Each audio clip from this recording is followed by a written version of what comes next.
Euzubillahimineşşeytanirracim. Bismillahirrahmanirrahim.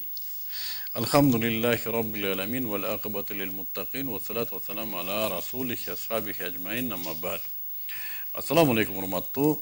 Ошол биздин дидарыбыздын, сухбатыбыздын катышуучулары бүгүн сиздер менен биз адаттагыдай ислам динине байланышкан түшүнүктөрдүн тегерегинде байланышып отурабыз. Ошол түшүнүктөрдүн бири кечээ биз иман маселесинде акыретке иман келтирүү деген теманын чечмелеринин барышында 5 жөнүндө сөз кылдык эле. 5 акырет категорияларына кирет. Эми анын антиподу болгон, ага карама каршы коюлган тозок жөнүндө сүйлөшүбүз керек. Анткени бүгүнкү күндө тозок маселеси дагы жакшы чечилбегендиктен адамдар тозок, бейиш маселелерине бир жомоктой гана кабыл алат. Анткени алардын реалдуулукта орду жок. Ошондуктан ким көрүп келиптир, ким барып келиптир деген сөздөрдүн негизинде тозок жана бейиш маселелери көз жаздымда калып аткандыктан адамдардын акыретке болгон ориентири бузулууда. Эми биз Аллах субханаху таалага ишене турган болсок, ал зат берген маалыматка ишене турган болсок, жана анын акыйкат пайгамбарлары алып келген маалыматка ишениш керек болсо, важип болсо, демек анын төрөсү болгон бейиш жана тозок маселесине ишенүү да важип болот. Пайгамбарыбыз алып келген Кур'ан-ы Керимде жана өзүнүн рисалатында сүйүнчүлөп атат. Имандуулар бейишке кирет, бейиш мынандай. Жана имансыздар, кафырлар тозокко түшөт. Тозок мынандай деп айтылат. Тозок ушул акыреттеги бир жашоо категориясы. Тозок тагыраак айтканда ушул бул жашоодо Аллах Тааланын неаматтарынан, Аллах Тааланын мыйзам ченемдүүлүктөрүнөн, анын рызкыларынан пайдалануу менен Аллах субханаху таалага аси болуп, ага баш ийбей, аны тана албай, аны тоготпой, балким ага каршы күрөшүп адамдарды динден, нур жолунан, туура жашоодон адаштырып адамдарды зулуматка, караңгылыкка тыккандар үчүн атайын камдалган жер. Тозок. Аллах биз андан сактаган болсун. Тозок өтө оор жай. Ал жерде айтып атат, адамдардын жашоосу ал жерде такырды, айвандар чыдабагандай даже. Ошо адамдар айвандарга аваз кылып суктанып кетет деп атат. Мени ошо Аллах Таала айван кылып жаратып койгондо болмок экен. Мына жашоодо эң ошондой жиркеничтүү айвандардан үчүн чочко да. Адам ошол чочкого дагы ошол жерде мындай бир чочкого дагы авазы келип, чочкого да суктанып кетет дейт да. Анткени бул жаныбарлар кандайдыр бир процедура бар, өч алуу процедурасы, биринен бири өчүн алып бергенден кийин алар топуракка айлантырып берет. Алар эч кандай азап, жыргал жок, алар жок болуп кетет. Болду. Эми адам жок болуп кетпейт экен. Адам азапка түшөт экен эгер бейишке чыкпаса. Түбөлүк. Убакыт жок. Түбөлүк. Элестетип көрүңүз, убакыт жок. Мына биз саатты белгилейбиз, календарды карайбыз, күндү, айды белгилейбиз, мынчадан кийин түрмөдөгүлөр мынчадан кийин биз чыгабыз дейт. Тарткылык тарткандар эми мынча өтүп кетсе, убакыт өтүп кетсе жакшылык келер дейт. А жерде бүттү, убакыт жок, саат жок, календар жок. Бүттү. Бирок ошол азаптар сезилет. Айтат, адамдардын тиштери ухут тоосундай болот дейт. Бунун не десе, мына тишиңизге берилген азап мына жашоодо. Ошо тишиңиз ухут тоосундай болсо канчалык азабы чоң. Мына ошондой сүрөттөлөт. Эми жаханнам мына ошол тозок, анын өтө көп чуңкурлары бар дейт, тереңдери бар дейт.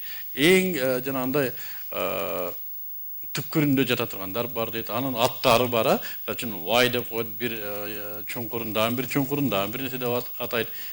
Вайлулли кулли хумазатил lumazа. Мына ошол вай чуңкуруна түшсүн ушулар. Вай болсун алардын акыбалына. От деп аталат кээ бир жерлерде. Пайгамбарыбыздан бир хадис келет.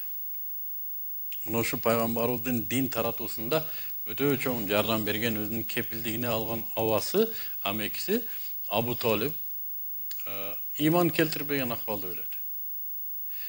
Пайгамбар саллаллаху алейхи вассалам акырында суранат, жок дегенде тилиң менен болсо дагы келме келтирип кет, мен Аллахтын алдында шафаатчылык кылайын десе да болбойт. Ошо шайтан кулагына шыбырап атып, ошол зат кафир акыбалда өлөт.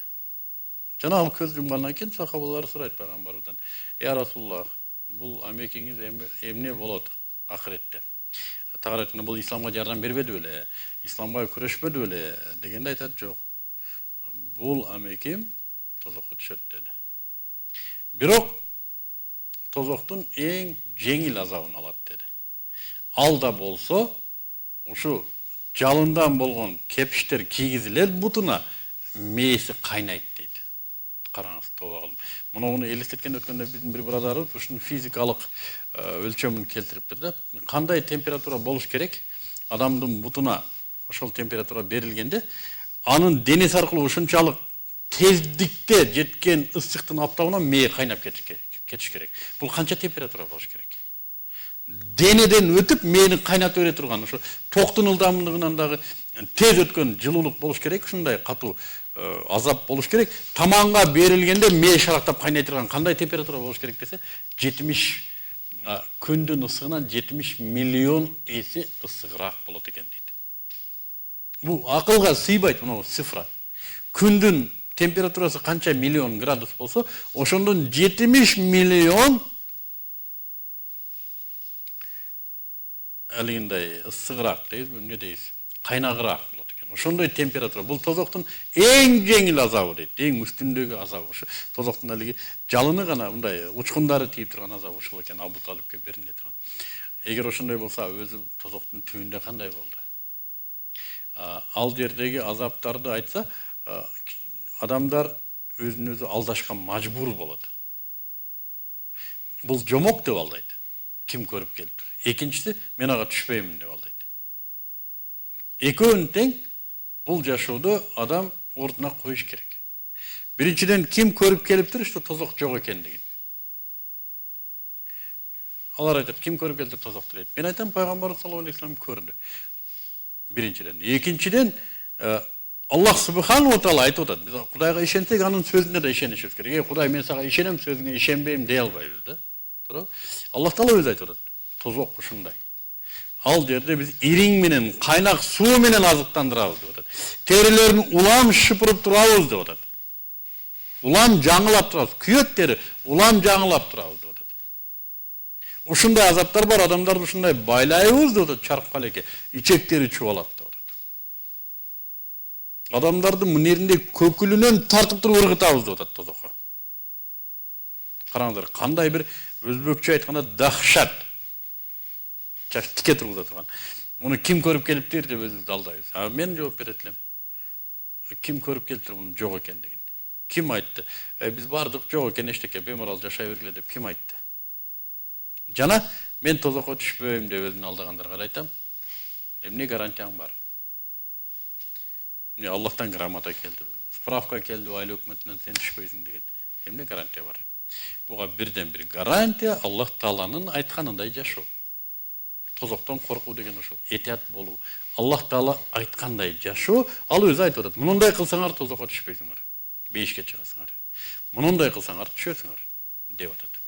Демек, тозокко иман келтирмейинче, тозокко ишенмейинче, андан коркуп качмайынча мусулмандын жашоосунда өсүш болбойт экен.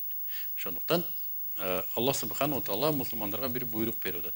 Өзүңөрдү жана үй бүлөңөрдү отуну таштар жана адамдар болгон тозоктон куткаргыла. Качкыла эмес, куткаргыла. Адам өзүн куткарыш керек экен. Өзүн бир гана өзүн эмес, үй бүлөсүндө. Каяктан десе, тозоктон. Ал эмнесе, таштар жана адамдар гана күйө турган. Отуну таштар жана адамдар болгон тозоктон өзүңөрдү куткаргыла жана үй бүлөңөрдү деди. Мына ушуну менен биз өнүгөт экенбиз.